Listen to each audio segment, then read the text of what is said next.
Hello everyone. Class 6 विषय हिंदी बाल राम कथा लेसन 11 अध्याय 11 की हमने शुरुआत की थी और अध्याय है हमारा लंका विजय। तो हमने यहाँ तक पढ़ा था कि वानर युद्ध के लिए तैयार थे, राम के आदेश की प्रतीक्षा में थे। आदेश मिलते ही उन्होंने लंका पर चढ़ाई कर दी। आज इससे आगे हम पढ़ेंगे हमारा जो लेसन है इसको। उधर रावण के आदेश पर उसकी सेना निकल पड़ी और राक्षस उतावले थे, चित्कार कर रहे थे, किलकारियां मार रहे थे। रावण के जय घोष से लगा कि आसमान फट जाएगा। वे दौड़े और वानर सेना पर टूट पड़े। भयानक युद्ध हुआ। हर ओर दहला देने वाला शोर, यानी दिल को दहला देने वाला, यानी डरा देने वाला शोर। हाथियों की चिंगाड़, घोड़ों की हिनहिनाहट, रथों की सरसराहट, कोलाहल यानी शोर शराबा। रथ हवा से बातें कर रहे थे। हवा से बातें करने का मतलब होता तेज गति में दौड़ना। तलवारें खींच गई थी, यानी सभी लड़ने के लिए तैयार थे। बाणों से आसमान भर गया था, भाले उड़ रहे थे। दोनों ओर से कई वीर मारे गए, यानी कहने का मतलब युद्ध बहुत भयानक था। सब ने अपने अपने हथियारों को निकाल लिया और अपने हथियारों से वो लड़ने लगे। रावण के अनेक पराक्रमी राक्षस ढेर हो गए। धरती लाल हो गई थी। अक्ष विक्षत सब बिखरे थे, यानी इधर उधर बिखरे हुए थे। कर रातें घायलों की ओर किसी का ध्यान नहीं था। शाम होने को थी। मेघनाथ ने राक्षस सेना को पीछे हटते देखा। उसने अपने सैनिकों को ललकारा, आगे बढ़ो, हम विजय के करीब हैं। मेघनाथ ने सेना का नेतृत्व संभाल लिया। राक्षस उत्साह से आगे बढ़े। मेघनाथ की दृष्टि राम लक्ष्मण पर थी। वह छिपकर युद्ध करता था, मायावी था, किसी को दिखाई नहीं पड़ता था। उसके बाण राम और लक्ष्मण को लगे, दोनों वहीं मूर्छित होकर गिर पड़े। मेघनाथ ने समझा काम हो गया, यानी कहने का मतलब था कि लक्ष्मण और राम मारे गए। उसने दोनों भाइयों को मृत समझकर, यानी मरा हुआ समझ लिया। वह मैदान छोड़कर महल की ओर दौड़ा, रावण को इसकी सूचना देने। रण क्षेत्र में वानर राम लक्ष्मण के पास एकत्र हो गए, इकट्ठा हो गए। वे चिंतित थे अशुभ की आशंका से। विभीषण ने दोनों का उपचार कराया। उनकी मूर्छा टूटी। वे खड़े हुए तो वानर दल हर्ष ध्वनि करने लगे, यानी खुशी से किलकारियां मारने लगे। अगले दिन युद्ध के लिए तैयार। रावण की सेना के महाबली एक एक कर मारे जा रहे थे, यानी जो शक्तिशाली राक्षस थे वो क्या जा रहे थे, मारे जा रहे थे। धूम्राक्ष मारा गया।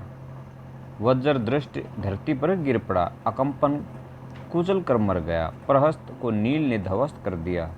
रावण को इसकी सूचनाएं मिलती रही। वह घबरा गया। वह हड़बड़ाकर उठा और स्वयं कमान संभाल ली। कहने का मतलब है स्वयं युद्ध के लिए चल दिया। पहली मुठभेड़ में वह लक्ष्मण पर भारी पड़ा, लेकिन राम के बाणों ने उसका मुकुट धरती पर गिरा दिया। वह लज्जित होकर लौट गया। अब तक रावण को राम की शक्ति का कुछ अनुमान हो गया था। जब उसे कोई और रास्ता नहीं सूझा तो उसने कुंभकर्ण को जगाया। वह महाबली था, पर 6 महीने सोता था। कुंभकर्ण दुर्ग से बाहर आया।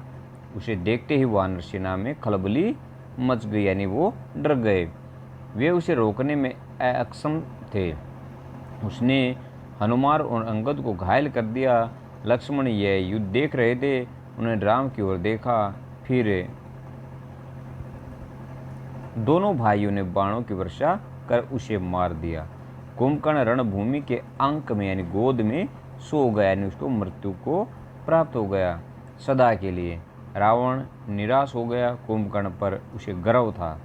वह उसे अपना दाहिना हाथ मानता था। उसे लगा कि अब लंका में वीर नहीं है। वह अनाथ हो गई। अनाथ का मतलब जिसका कोई स्वामी नहीं है। मेघनाथ ने रावण को सहारा दिया। मेरे रहते आप कोई क्यों चिंता करते हैं? मुझे युद्ध की अनुमति दें, मैं दोनों भाइयों को मारकर आपके चरणों में रख दूंगा। मेघनाथ और लक्ष्मण का भीषण युद्ध हुआ। मेघनाथ पराक्रमी था। उसने एक बार इंद्र को परास्त किया था और इंद्रजीत कहलाया। उसके बाणों ने कई प्रमुख वानरों को घायल कर दिया। मेघनाद को रोक पाना वानर सेना के बूते की बात नहीं थी, यानी वानरों में इतनी ताकत नहीं थी कि वो मेघनाद को रोक सकें। जो भी आसपास होता ध्वस्त हो जाता, यानी न समाप्त हो जाता। वानर सेना मेघनाद की गति और शक्ति से चकित थी। चमत्कृत उनके मन में निराशा बैठती जा रही थी। तब लक्ष्मण ने उसे चुनौती दी। दोनों का निशाना अचूक था। बाण हवा में टकराते और नष्ट हो जाते। अचानक लक्ष्मण का एक बाण उसे लगा, वह घायल हो गया, झुक गया। लक्ष्मण ने ताबड़तोड़ यानी एक के बाद एक बाणों की बरसात कर दी। आगे बढ़ना कठिन था। मेघनाद पीछे से मुड़ा, महल की ओर भागा। लक्ष्मण ने कुछ दूर तक उसका पीछा किया, फिर रुक गया। मेघनाद महल में घुस गया। लक्ष्मण को महल की संरचना नहीं पता थी, रास्ता नहीं मालूम था। विभीषण लक्ष्मण की दुविधा समझ गए। उन्होंने एक गुप्त मार्ग दिखाया। शेष काम आसान था। मेघनाद महल में ही मारा गया। अपने ज्येष्ठ पुत्र की मृत्यु से रावण एकदम टूट गया, विलाप करने लगा, मूर्छित हो गया। वो शायद तो उसकी दशा पागलों जैसी थी। क्रोध से बिलबिलाता हुआ लंका अनाथ हो गई। अब उसका कोई सहारा नहीं है। अब मैं स्वयं रण क्षेत्र में जाऊंगा, यानी युद्ध के मैदान में जाऊंगा। लक्ष्मण के साथ वानर सेना भी महल में प्रवेश कर गई। उनके हाथों में जलती हुई मसालें थीं।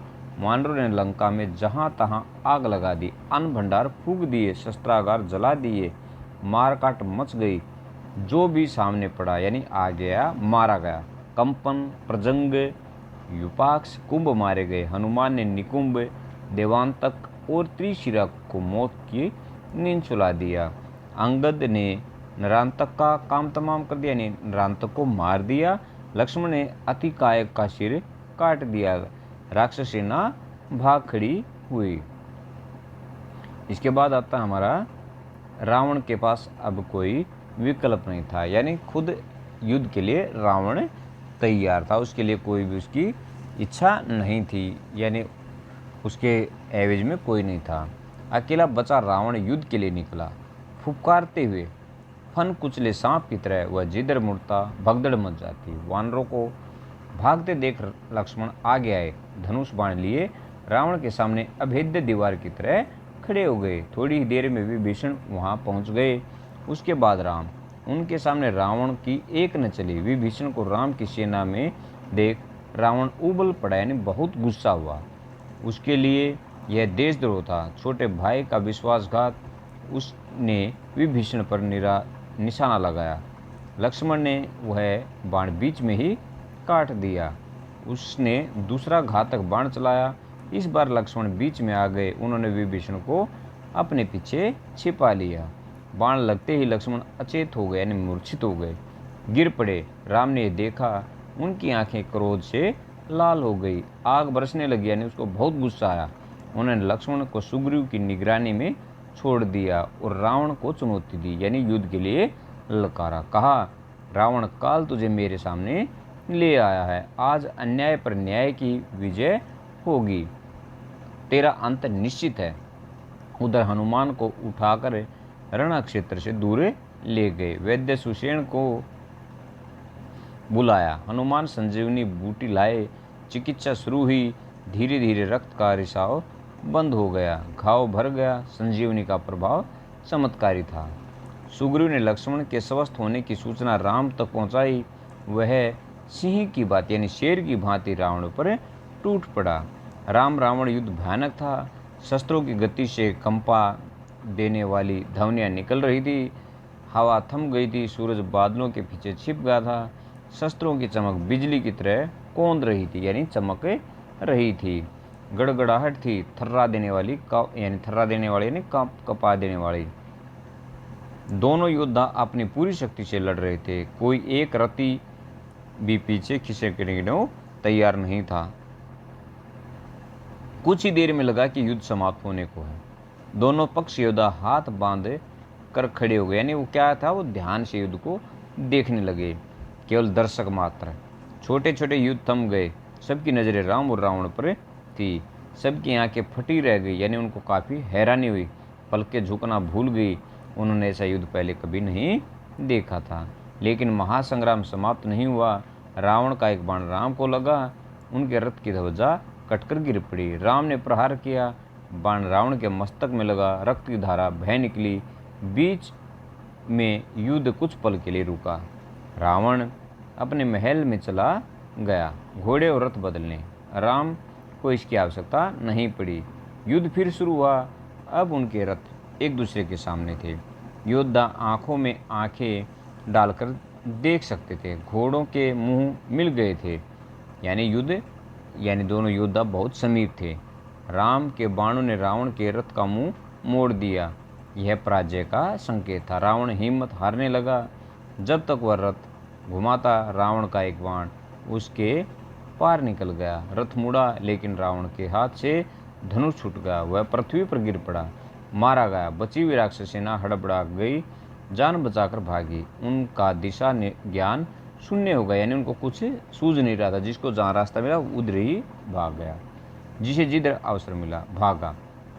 कुछ राक्षस वानर सेना की ओर दौड़ पड़े, कुछ भागते हुए समुद्र में जा गिरे। लंका विजय अभियान पूरा हुआ।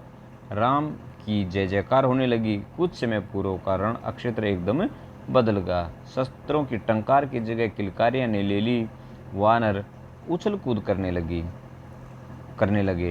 समुद्र से ठंडी हवा आ रही थी। शस्त्रों से उत्पन्न गर्मी वह अपने साथ ले गई। कोलाहल, तुमुलनाद यानी शोर शराबा और एक साथ जो ध्वनि आ रही थी में परिवर्तित हो गया। प्रसन्नता सर्वव्याप्ति यानी सभी ओर। रण क्षेत्र में केवल एक व्यक्ति दुखी था, शोक में व्याकुल, विलाप करता हुआ अपने भाई के मृत शरीर के पास खड़ा। राम ने विभीषण को समझा, मित्र शोक मत करो। रावण महान योद्धा था। उसकी अंत्येष्टि यानी उसका अंतिम संस्कार महानता के अनुरूप होना चाहिए। मृत्यु सत्य है, उसे स्वीकार करो। राम ने एक एक वानर का आभार माना, सुग्रीव को गले लगा लिया। लक्ष्मण से विभीषण के राज्याभिषेक की तैयारी करने को कहा। चाहते थे कि रावण की अंत्येष्टि के बाद यानी अंतिम संस्कार के बाद राज तिलक हो, उसमें विलंब यानी देरी न किया जाए। उन्होंने हनुमान को बुलाया, अशोक वाटिका जाने का निर्देश दिया। यह संदेश आपको ही सीता तक पहुंचाना है। उन्हें लंका विजय का समाचार दीजिए। उनका संदेश लेकर शीघ्र आइए। विभीषण के अंत्येष्टि से लौटने तक उनके राज्याभिषेक की तैयारी हो चुकी थी। लक्ष्मण राजमहल पहुंच गए थे। वानर स्वर्ण कलश में समुद्र का पानी ले आए। लक्ष्मण विभीषण के पास गए, उन्होंने साथ लेकर राज सिंहासन तक आए। सोने का चमचमाता हुआ सिंहासन रत्न मणियों जटित यानी जड़ा हुआ। समुद्र जल से उन्होंने सभासदों के सामने विभीषण का अभिषेक किया। अब विभीषण लंका के राजा थे। तो हमारा ये लेसन था, अभी यह शेष रहा है। इस बीच हनुमान अशोक वाटिका से लौट आए राम के पास। उन्होंने माता सीता लंका विजय का समाचार सुनकर प्रसन्न हुई। वे आपसे मिलने के लिए अधीर हैं यानी इच्छुक हैं, उत्तेजित हैं।